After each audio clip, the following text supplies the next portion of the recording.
ನಮ್ಮ ಅಜ್ಜನನ್ನು ಕರ್ಕೊಂಡು ನಮ್ಮ ಅಜ್ಜನ ಅಂಗಡಿ ಕಡೆ ಹೋಗ್ತಿದ್ದೀವಿ. ಅಜ್ಜನ ಕೀ ಬಿಟ್ಟು ಬಂದಿದ್ರು, ವಾಪಸ್ ತಗೊಬಂದರು. ಅಜ್ಜನ ಅಂಗಡಿಯಲ್ಲಿ ಫುಲ್ ಮಹೇಂದ್ರ ಸಿಂಗ್ ಧೋನಿನೇ ತುಂಬಿದ್ದಾರೆ. ನಾನು ಅವರ ಫ್ಯಾನ್ ಆಗಿರೋದ್ರಿಂದ ಒಂದು ಫೋಟೋ ಎಲ್ಲ ತೊಗೊಳ್ಳೋಣ ಅಂದ್ಕೊಂಡೆ. ಅಷ್ಟೊತ್ತಿಗೆ ಇವರು ಬೀಗ ತೆಗಿಯೋಕ್ಕೆ ಅಳ್ತಿದ್ರು. ಅದಕ್ಕೆ ಆಮೇಲೆ ಬೀಗ ತೆಗೆದು ಫೋಟೋ ತೆಗೆದು ವೀಡಿಯೋ ತೆಗೆಯುವಾಗ ಅಲ್ಲಿ ಏನಾಯಿತು ಗೊತ್ತಾ, ಅವರು ಫೋಟೋ ತೆಗಿಯೋಕ್ಕೆ ಬಿಡ್ತಿಲ್ಲ. ಪೋಸ್ಟಲ್ಲಿ ಮಾಡಿದ್ದಕ್ಕೆ ಹೆದರಿಬಿಟ್ಟಿದ್ದಾರೆ. ಹಾಗಾಗಿ ನಾನು ಮಹೇಂದ್ರ ಸಿಂಗ್ ಧೋನಿ ಅವರ ಜೊತೆ ಒಂದು ಫೋಟೋ ತೊಗೊಂಡೆ. ಅವರು ಮಸೀದಿ ನಮಾಜ್ ಮಾಡಕ್ಕೆ ಬಂದರು. ಹೋಗಿದ್ದಾರೆ. ಅದಕ್ಕಾಗಿ ನಾನು ಎಲ್ಲಿ ಹೊತ್ಕೊಂಡು ಸುಮ್ಮನೆ ಪಾಸ್ ಮಾಡ್ತೀನಿ.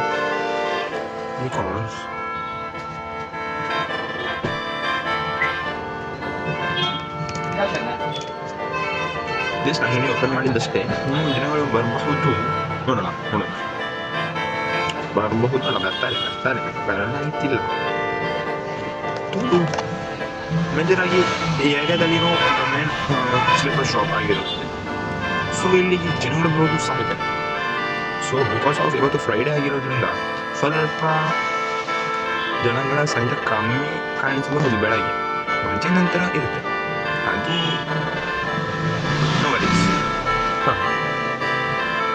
ಈಗ ಅಲ್ಲಿ ಅಜ್ಜ ಇನ್ನೂ ಬಂದಿಲ್ಲ. ಅದು ನಾವು ಇವಾಗ ತೀರ್ಥಹಳ್ಳಿಯಲ್ಲಿ ಇರೋದ್ರಿಂದ 3 days 3 vlogs because Hero is in Tirthalli. So 3 days with Hero, 3 vlogs. Okay. Tirthalli ಅಂದ್ರೆ vlog ಒಂದು Thirthahalli. This is the tagline. ಈಗ 3 days 3 vlogs ತೀರ್ಥಹಳ್ಳಿ ಅಂದ್ರೆ vlog ಒಂದು Thirthahalli. This is the tagline. Let's make a 3 vlogs consistently. ನಮ್ಮ ಚಾನಲ್ನ ಹೀಗೆ ಇನ್ನು ಮುಂದೆ ಟೈಮ್ ಪಾಸ್ ಮಾಡೋದಕ್ಕಿಂತ ಮನೆಯಲ್ಲಿ ಸುಮ್ಮನೆ ಕೂತ್ಕೊಂಡಿರೋದಕ್ಕಿಂತ ಏನಾದರೂ ಒಂದು ವ್ಲಾಗ್ ಆದರೂ ಮಾಡಿ ಹಾಕಿದರೆ ಸ್ವಲ್ಪ ಚಾನಲ್ ಆದರೂ ಸ್ವಲ್ಪ ಮೂವ್ ಆನ್ ಆಗುತ್ತೆ. ನಮ್ಮದು ಕನ್ಸಿಸ್ಟೆನ್ಸಿ ಮೇಂಟೈನ್ ಮಾಡೋಕ್ಕೆ ಆಗಲ್ಲ ಅಂದರು. ಏನು ಮಾಡಲಿ ಬಟ್ ವೆರಿ ಸೂನಾಗಿ ಒಂದು ಸಾಮಗ್ರಿ ಬರುತ್ತೆ. ಆ ಸಾಮಗ್ರಿ ಬಂದಮೇಲೆ ಕನ್ಸಿಸ್ಟೆನ್ಸಿ ಪಕ್ಕ ಅಂದ್ಕೊಳ್ಳಿ. ಆ ಸಾಮಗ್ರಿ ಬರೋ ತನಕ ಸ್ವಲ್ಪ ಬ್ರೇಕ್ ಆಗ್ತಾ ಇರುತ್ತೆ. ಆ ಕನ್ಸಿಸ್ಟೆನ್ಸಿ ಅನ್ನೋದು ಫಾಲೋ ಮಾಡೋಕ್ಕಾದರೆ ಬಹಳ ಚೆನ್ನಾಗಿರುತ್ತೆ. ಚಾನಲ್ನು ಸ್ವಲ್ಪ ಹಿಂಗೆ ವೀಡಿಯೋಸ್ ಅಪ್ಲೋಡ್ ಮಾಡಿ ಸ್ವಲ್ಪ ಮಾನಿಟೈಸ್ ಅಷ್ಟು ಟೈಮ್ ಆದರೂ ಮಾಡಿ ಮುಗಿಸ್ಬೋದು. ಸೊ ನೋಡೋಣ, ಇನ್ನು ಮುಂದಿನ ದಿನಗಳಲ್ಲಿ ಎಲ್ಲ ಆಗುತ್ತದೆ, ಆಗಿಸ್ತೀನಿ. ಹೀಗೆ ನಾವು ಈ ವ್ಲಾಗನ್ನು ಕಂಟಿನ್ಯೂ ಮಾಡೋಣ. ನೋಡೋಣ 3 ಥರದ ವ್ಲಾಗು ಯಾವ್ಯಾವ ಥರ ಇರುತ್ತೆ ಎಲ್ಲ ನೋಡೋಣ. ಬನ್ನಿ ಗಾಯ್ಸ್. ಹೀರೋ ಜಾತಿ ಬರ್ತಿದ್ದಾರೆ ಗೈಸ್.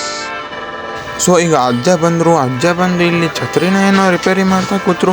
ಸೊ ಅವರು ರಿಪೇರಿ ಮಾಡ್ತಾ ಇರಲಿ ಅಂತ ನಾನು ಸೀದಾ ಇಲ್ಲಿಂದ ಅಂಗಡಿಯಿಂದ ಹೊರಟೆ. ಸೀದಾ ಗಾಡಿಯಲ್ಲಿ ಕೂತ್ಕೊಂಡು ನಿಮಗೆ 2 ಪೋಸ್ ಕೊಟ್ಟೆ. ಇಲ್ಲಿಂದ ಎಲ್ಲಿಗೆ ಹೋಗೋದಂತ ಯೋಚನೆ ಮಾಡಿದೆ. ಆಮೇಲೆ 250 ರೂಪಾಯಿ ಅಜ್ಜಿ ಕೊಟ್ಟಿದ್ದು ನೆನಪಾಯಿತು. ಸೀದಾ ಬಂದೆ, ಚಿಕನ್ ತೊಗೊಂಡಿದ್ದೆ. ಬಿಕಾಸ್ ಇವತ್ತು ಫ್ರೈಡೇ. ಇದು ನಮ್ಮ ತೀರ್ಥಹಳ್ಳಿಯ ಮಾರ್ಕೆಟ್ ಆಗಿರುತ್ತದೆ. ಇದು ನಮ್ಮ ಚಿಕನ್ ಅಂಗಡಿ ಆಗಿರುತ್ತದೆ. ನೋಡ್ಕೊಳ್ಳಿ ಗಾಯ್ಸ್, ನೋಡ್ಕೊಳ್ಳಿ. ಚಿಕನ್ ಹಣ್ಣು ತೊಗೊಂಡು ಗಾಡಿಯಲ್ಲಿ ಇಟ್ಕೊಂಡು ಸೀದಾ ಹೊರಟೆ ನಮ್ಮ ಮನೆಯ ಕಡೆಗೆ.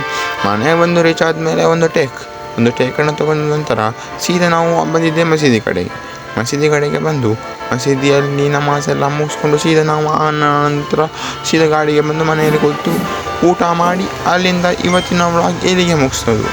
ಇಷ್ಟೇ ಗಾಯ್ಸ್, ಇಷ್ಟೇ. ಬಾಯ್, ಸಿ ಯು.